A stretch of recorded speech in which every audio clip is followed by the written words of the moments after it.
Audio Jungle.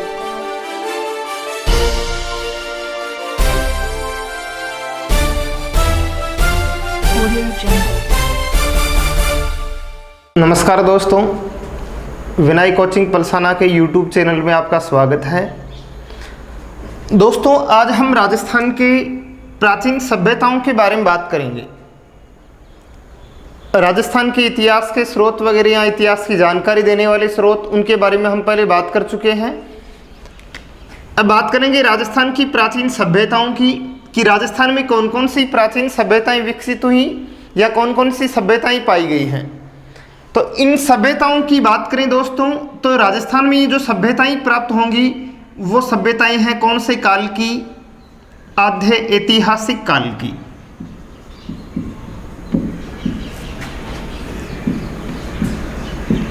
आधे ऐतिहासिक काल की सभ्यताएं हैं। आधे ऐतिहासिक काल कौन सा होगा? तो इतिहास के परिचय में हमने पढ़ा था। अगर इनके बारे में आप विस्तार से जानना चाहो तो स्टार्टिंग का जो पहला वीडियो है वो वीडियो देखोगे, उसमें हमने इतिहास के बारे में सभी प्रकार की जानकारियां वगैरह दी हैं। यानी इतिहास को 3 भागों में विभाजित किया था। उनमें आधे ऐतिहासिक काल के बारे में बात कर चुके हैं पहले। और आधे ऐतिहासिक काल वह काल होगा कि जिस काल के बारे में हमें लिखित स्रोत प्राप्त हो चुके हैं और उन स्रोतों को पढ़ा नहीं जा सका है, उनको आधे ऐतिहासिक काल कहेंगे। तो इस आधे ऐतिहासिक काल की सभ्यताओं की चर्चा करते हैं कि राजस्थान में कौन कौन सी सभ्यताएं विकसित होती हैं। सभ्यताओं में हम बात करेंगे कालीबंगा सभ्यता की। हालांकि कालीबंगा सभ्यता सिंधु घाटी सभ्यता का टॉपिक पढ़ा था अपने भारतीय इतिहास में की क्लास में, तो वहां पर भी हमने बात कर ली थी। राजस्थान के संदर्भ में आज एक बार फिर से हम पढ़ लेते हैं इसको। तो दोस्तों, कालीबंगा सभ्यता सिंधु घाटी सभ्यता में राजस्थान में खोजी गई एक प्राचीनतम सभ्यता स्थल है कालीबंगा। और ये जो सभ्यता है वो हनुमानगढ़ से प्राप्त होती है। कहां से प्राप्त होती है दोस्तों? हनुमानगढ़ जिले से प्राप्त होती है। अपने राजस्थान के हनुमानगढ़ जिले से प्राप्त होगी। इसके खोज करता है अमलानंद घोष।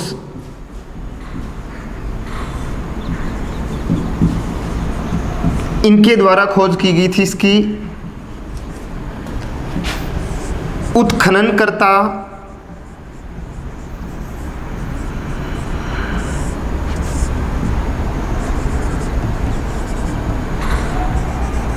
बीबी लाल और बी के थापर, ब्रजवासी लाल और बालकृष्ण थापर, ये 2 उत्खननकर्ता हैं इसके।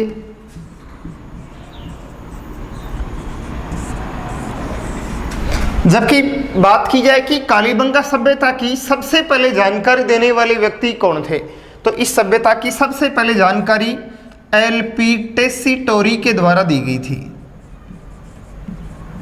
एल.पी. टेसीटोरी, इनके द्वारा इस सभ्यता की सबसे पहले जानकारी दी गई थी।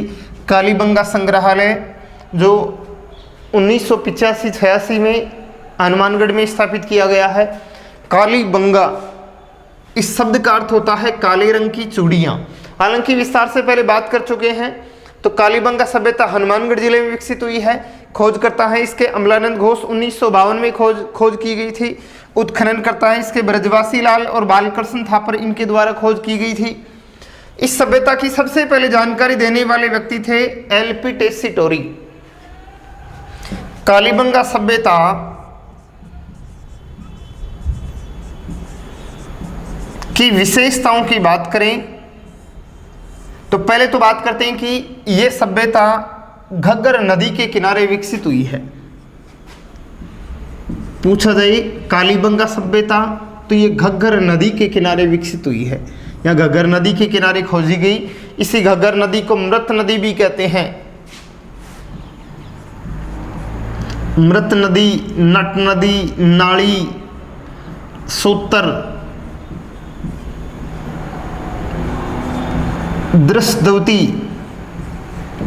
वैदिक काल की सरस्वती, इन सभी नदी नामों से आंतरिक प्रवाह की नदी, राजस्थान की सबसे बड़ी आंतरिक प्रवाह की नदी है घग्गर नदी।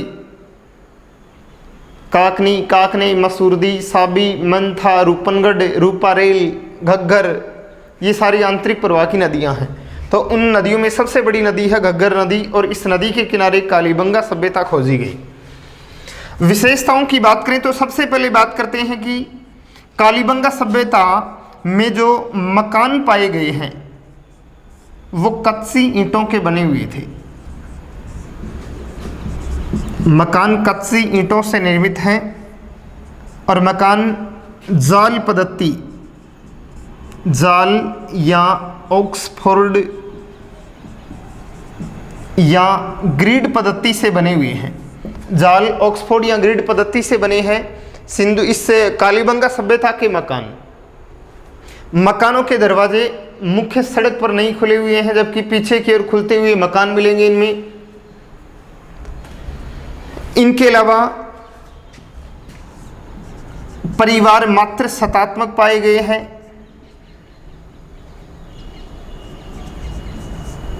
मात्र सतात्मक परिवार, यानी इस सभ्यता में महिलाओं की मूर्तियां पाई गई हैं, इसलिए अनुमान लगाया गया कि मात्र सतात्मक परिवार पाए जाते थे। कालीबंगा सभ्यता में भूकंप के साक्ष्य से मकानों में दरारें पाई गई हैं, इसलिए माना गया है कि भूकंप के प्रमाण मिले हैं। लकड़ी की नालियों के प्रमाण मिले हैं।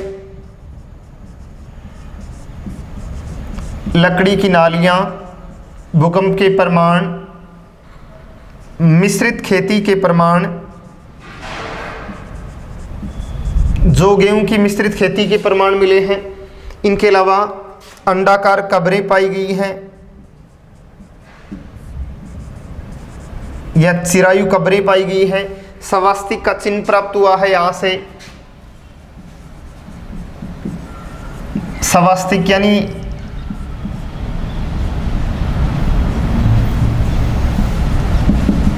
इस प्रकार से स्वास्तिक का चिन्ह पाया गया है, यह भी यहीं से प्राप्त हुआ है। इनके अलावा कालीबंगा सभ्यता में शल्य चिकित्सा के प्रमाण, शल्य चिकित्सा या हाइड्रोस्पोलिस एक खोपड़ी पाई गई है और उसमें 6 छेद किए हुए थे, जो शल्य चिकित्सा का प्रमाण दर्शाता है, या जिसे हाइड्रोस्पोलिस कहा गया है। हाइड्रोस्पोसिस या हाइड्रोस्पोलिस कहा गया है। तो इसके प्रमाण भी किस सभ्यता इससे मिलते हैं? कालीबंगा सभ्यता से मिले हैं। इन विशेषताओं के अलावा दोस्तों कालीबंगा सभ्यता की बात करें तो कालीबंगा सभ्यता में उस तरह मिट्टी का पैमाना, मिट्टी से बना हुआ पैमाना प्राप्त हुआ है। 7 अग्नि वेदिकाएं प्राप्त हुई हैं। 7 अग्नि वेदिकाएं, और इन वेदिकाओं में हड्डियां पाई गई हैं, जो बलि प्रथा का प्रमाण दर्शाता है कि बलि प्रथा प्रचलन में थी उस समय। महिला कुमार देवी के चित्र मिले हैं। महिला कुमार देवी, मेसोपोटामिया की सभ्यता जैसी मुद्राएं मिली हैं। मेसोपोटामिया की सभ्यता से जो मुद्राएं प्राप्त हुई थी उस प्रकार की मुद्रा भी इस सभ्यता से प्राप्त हुई है। ये सारी की सारी विशेषताएं किस सभ्यता की हैं? कालीबंगा सभ्यता की।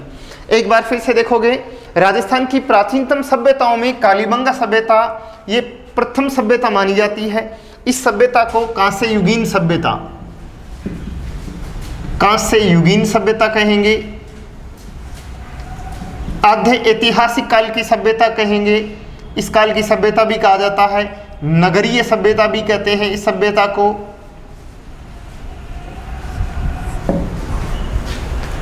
यहाँ से नगरों के प्रमाण प्राप्त हुए, इसलिए नगरीय सभ्यता कहा गया। हनुमानगढ़ से प्राप्त होती है। खोज करता है डॉक्टर अमलानंद घोष 1952 में। स्वतंत्र भारत की प्रथम सभ्यता, जिसका स्वतंत्रता के बाद प्रथम उत्खनन किया गया था। खोजकर्ता अमलानंद घोष हैं, उत्खननकर्ता बीबी लाल और बालकृष्ण थापर।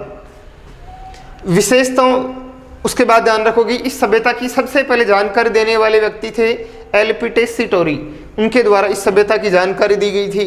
विशेषताओं की बात करें तो सबसे पहले मकान कच्ची ईंटों से बने हुए हैं। धूप में सुखाई गई कच्ची ईंटों से मकानों का निर्माण हुआ है। मकान जाल, ग्रिड या ऑक्सफोर्ड पद्धति में बनाए कि सड़कें एक दूसरी को समकोण पर काटती हुई है, जो कच्ची ईंटों से निर्मित हैं, जाल, ऑक्सफोर्ड या ग्रिड पद्धति से बने हैं।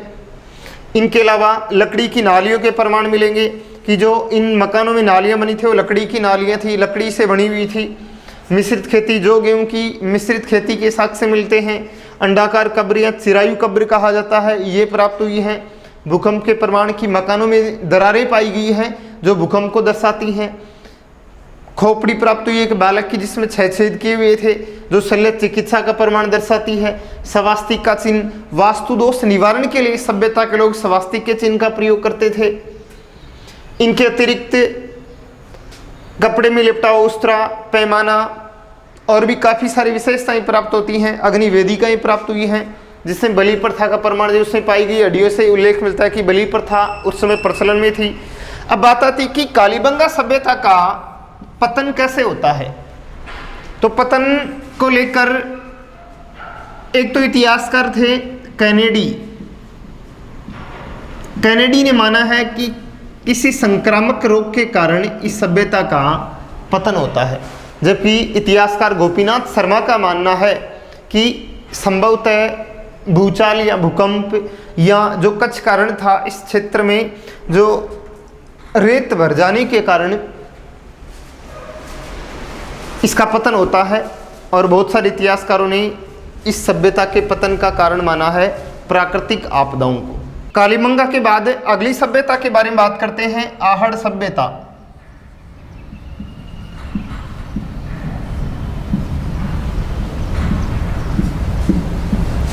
आहड़ सभ्यता दोस्तों, आहड़ सभ्यता ये प्राप्त होती है उदयपुर से।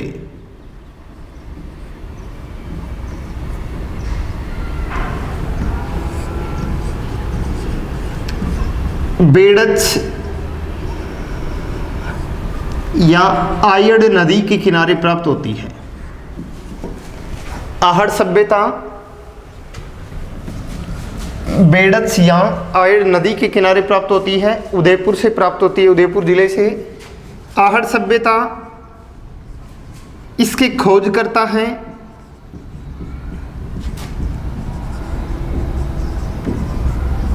अक्षय कीर्ति व्यास।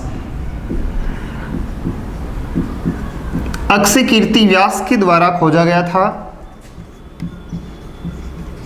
जबकि इसके खोजकर्ता वगैरह पूछे जाएं तो धीरजलाल सांकलिया, रतन चंद्र अग्रवाल, वीपी मिश्रा वगैरह ये इनके उत्खनन करता हैं, उनके द्वारा खोजा गया था। खोजकर्ता अक्षय कीर्ति व्यास। दोस्तों, इस सभ्यता के बारे में हमें जानकारी या ज्ञान उत्खनन से मिलता है। इस सभ्यता की जानकारी या ज्ञान हमें उत्खनन से प्राप्त होता है। इस सभ्यता को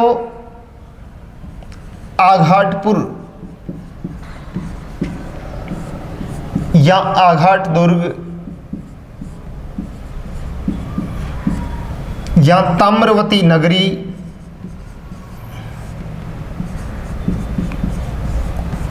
बनास संस्कृति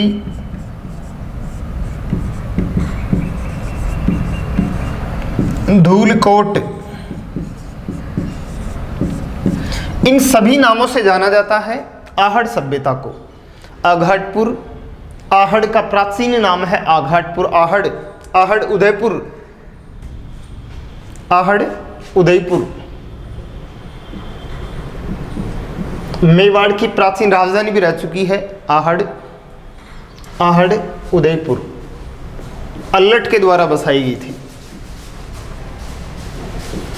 अल्लट या जो आलूराव हैं उन्होंने आहड़ को अपनी राजधानी बनाई थी। इनके अलावा ग्रामीण सभ्यता, ये एक ग्रामीण सभ्यता है क्योंकि यहाँ से जो मकान प्राप्त होते हैं, जैसे कालीबंगा सभ्यता से पक्के मकान प्राप्त हुए थे, दुर्गनुमा अवशेष वगैरह मिले हैं वहाँ से, लेकिन यहाँ से ग्रामीण सभ्यता, ग्रामीण क्षेत्रों जैसे मकान प्राप्त हुए हैं, कच्चे मकान बने हैं, मिले हैं, इसलिए इसे ग्रामीण सभ्यता भी कहा गया है। फिर बात करें इनकी विशेषताओं की,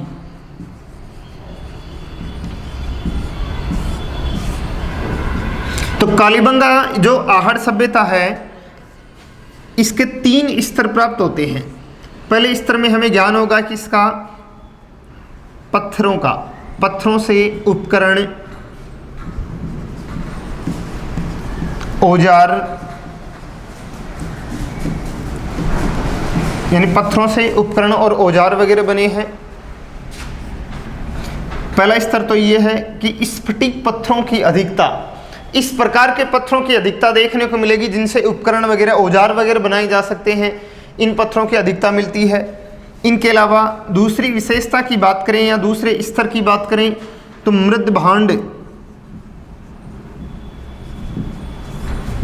दूसरे स्तर की बात करें तो मृद भांडों की अधिकता प्राप्त होती है यहां से। और नंबर 3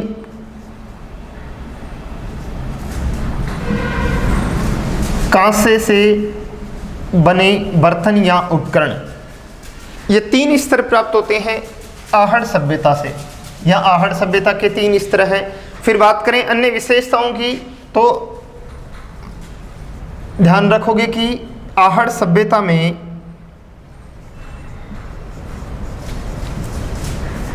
अनाज के गोदाम या कोठे या जिन्हें गोरे कहा गया है, ये प्राप्त होते हैं। अनाज रखने के छोटी छोटी कोठरियाँ, जिनको कोठे या गोरे ये गोदामों के रूप में हुआ करते थे, इस प्रकार से प्राप्त हुए अनाज रखने के गोदाम प्राप्त हैं जिन्हें कोठे या गोरे कहा गया है। इनके अलावा मिट्टी के बर्तन प्राप्त होते हैं यहाँ से। ईरान देश से संबंधित मुद्राएं वगैरह हैं। बिना हत्थे का जल पात्र, बिना हत्थे का जल पात्र, बिना हत्थे का जल पात्र प्राप्त हुआ, जो कि ऐसा मिलता जुलता पात्र ईरान की सभ्यता में भी प्राप्त हुआ है, और जो दर्शाते हैं। इनके अलावा पत्थर की चक्की, पत्थर के बने हुए बाट वगैरह। यूनानी देवता अपोलो के चित्र बने हुए मुद्राएं और सिक्के प्राप्त हुए हैं। 6 मुद्राएं हैं, 3 सिक्के मिले हैं यहाँ से, और उनमें देवता अपोलो तरकस और तीर लिए हुए हैं। इस प्रकार के चित्र प्राप्त होते हैं। इस सभ्यता के लोगों का जो प्रमुख व्यवसाय था वो था कृषि, पशुपालन। उद्योगों के संदर्भ में बात करें तो यहाँ से रंगाई छपाई उद्योग के प्रमाण मिले हैं।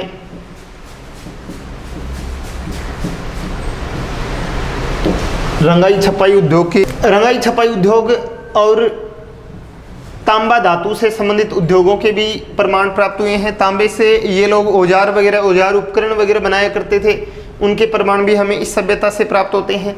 कृषि से परिचित थे इस सभ्यता के लोग, कृषि से। इनके अलावा इस सभ्यता के लोग जब किसी व्यक्ति की मृत्यु हो जाती है, सबके साथ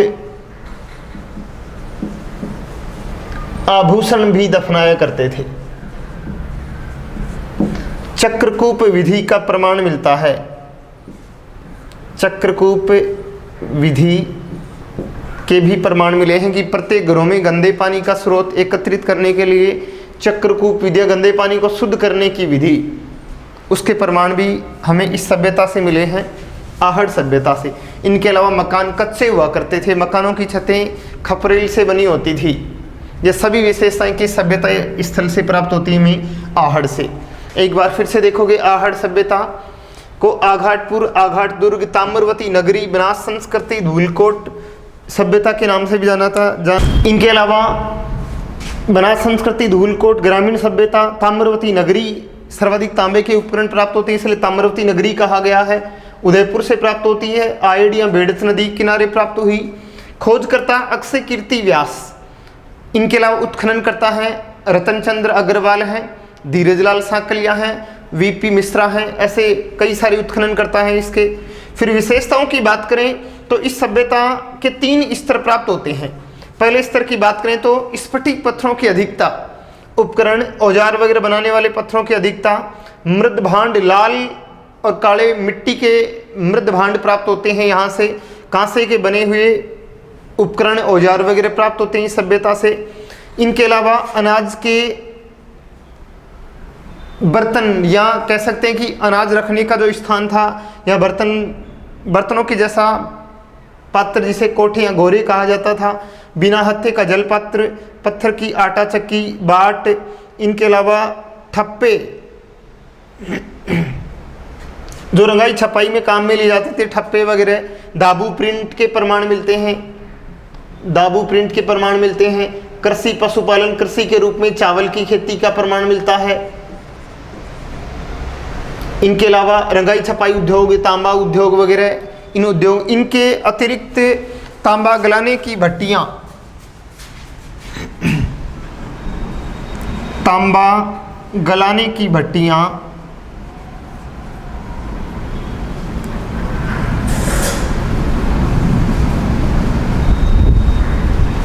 सामूहिक परिवार प्रथा की व्यवस्था देखने को मिलेगी कि घरों में चूल्हे पाए गए हैं, जो संयुक्त परिवार प्रथा का प्रमाण दर्शाने वाले चूल्हे पाए गए हैं। तो इस प्रकार से मातृसत्तात्मक परिवार, पितृसत्तात्मक परिवार पूछा जाए, पितृसत्तात्मक सभ्यता ग्रामीण सभ्यता है। संयुक्त परिवार प्रथा प्रचलन में थी इस समय यहाँ पर। इनके अलावा चक्रकूप विधि, अपोलो, यूनानी देवता अपोलो का चित्र, ये 6 मुद्राएं, 3 सिक्के प्राप्त होते हैं और उन पर एक और त्रिशूल बना हुआ है और दूसरी ओर अपोलो का चित्र, अपोलो जो यूनान के देवता माने गए हैं। इनके अलावा यहाँ से जो सिक्के मिले हैं उन पर विहितव्य या वृषभ वगैरह जैसे शब्द अंकित हैं इन सिक्कों पर। ये सारी की सारी विशेषताएं दोस्तों में कहाँ, इस सभ्यता से मिलती हैं, आहट सभ्यता से। इस सभ्यता के लोग किसी व्यक्ति की मृत्यु हो जाती थी उसके साथ आभूषण दफनाया करते थे। आभूषणों को मनुष्य सबके साथ दफनाने के प्रमाण मिलते हैं, वो भी इसी सभ्यता से मिलेंगे। इनके अलावा आहट सभ्यता से एक बेल की मूर्ति प्राप्त होती है और वृषभ या बेल, और उस बेल को कहा गया है बनासियल बुल। और ये जो बनासियल बुल की मूर्ति थी वो टेराकोटा पद्धति से बनी है। टेराकोटा पद्धति अकोला राजसमंद, मोलेला गांव राजसमंद की प्रसिद्ध है टेराकोटा पद्धति। इस पद्धति में मिट्टी या गारे से विभिन्न प्रकार की आकृति बनाई जाती है और उनको धूप में सूखने के पश्चात आग में तपा दिया जाता है, जिससे उनका रंग परिवर्तित हो जाता है, लाल या बादामी रंग हो जाता है, टेराकोटा पद्धति कहलाती है। तो इस सभ्यता से हमें जानकारी मिलती है कि ये जो वर्तमान में पड़े मोलेला गांव राजसमंद की टेराकोटा कला प्रसिद्ध है। ये कला आज से लगभग 5000 साल पुरानी है, 4-5 हजार साल पुरानी मानी गई है। पंडित गोपीनाथ शर्मा के अनुसार इस सभ्यता की समृद्धि का काल 1900 ईसा पूर्व से 1200 ईसा पूर्व माना गया है, इस सभ्यता की समृद्धि का काल। धन्यवाद दोस्तों। इससे आगे की चर्चा हम अगली क्लास में करेंगे। जो इनके अलावा बैराट सभ्यता है, ओजियाना सभ्यता है, गणेश्वर सभ्यता है, नगरी सभ्यता है और भी बहुत सारी सभ्यताएं हैं जिनकी बात हम अगले वीडियो में करेंगे।